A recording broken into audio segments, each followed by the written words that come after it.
kaibigan, muli, isa pong napakagandang umaga, napakagandang araw para sa ating lahat. Kanang tumingin.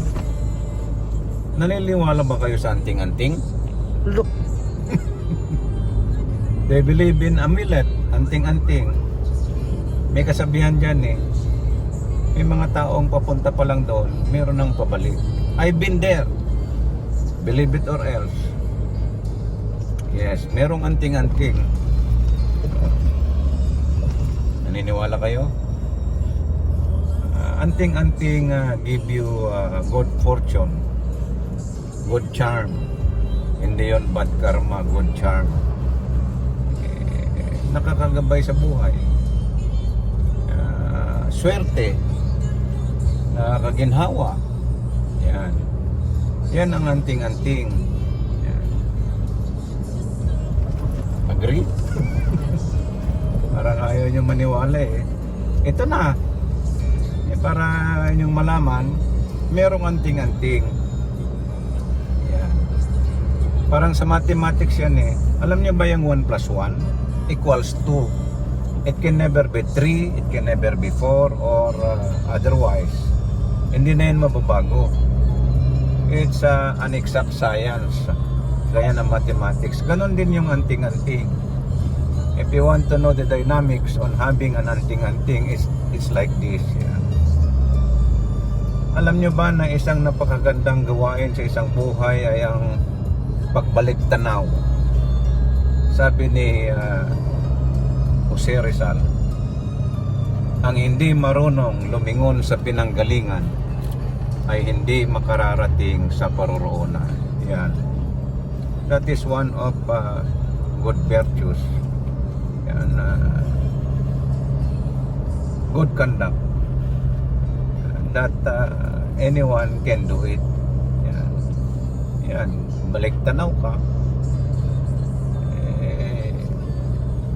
Pag tanaw ng utang na loob sa mga taong naggabay sa'yo, nag-alalay sa'yo, nung araw siguro wala kang pamasahe, wala kang pangkain, wala kang tuluyan, or in any other way of helping you, that at the end you are able to reach and have the things you want to be.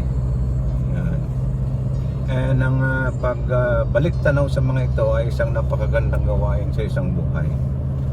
Yan. Okay? So, tinuro sa school yan eh. Yung good manners and right conduct. It's also an exact science. It can never be a good manners and right conduct if it offends, kung nakakasama ng loob yan. Nakakasama ng damdamin, nakakapangit sa buhay ng ibang tao. That's not good manners and right conduct. Good manners and right conduct can never be if it will hurt the feelings, physical, emotional, psychological, material to other people. Good manners and right conduct pleases other people, your neighbors, your wife, maybe neighbors nga eh. It includes everything. Okay? So that is the atmosphere on how good manners and right conduct is being fulfilled. So you want to have a good charm? Sabi nilang maswerteng buhay. It was proven. I'm telling you, I've been there before. Because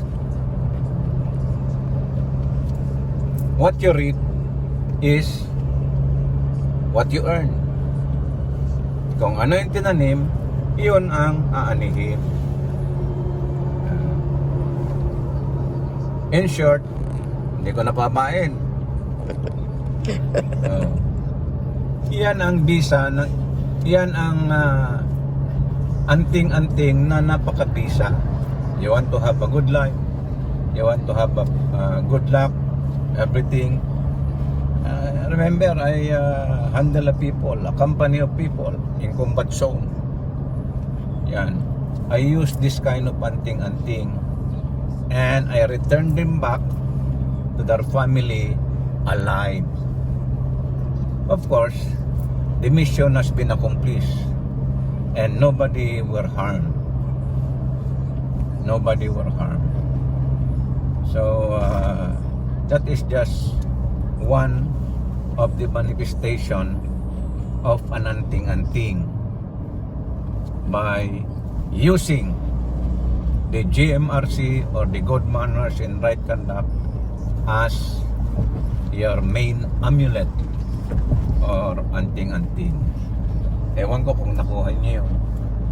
And that is tested and proven effective. Okay?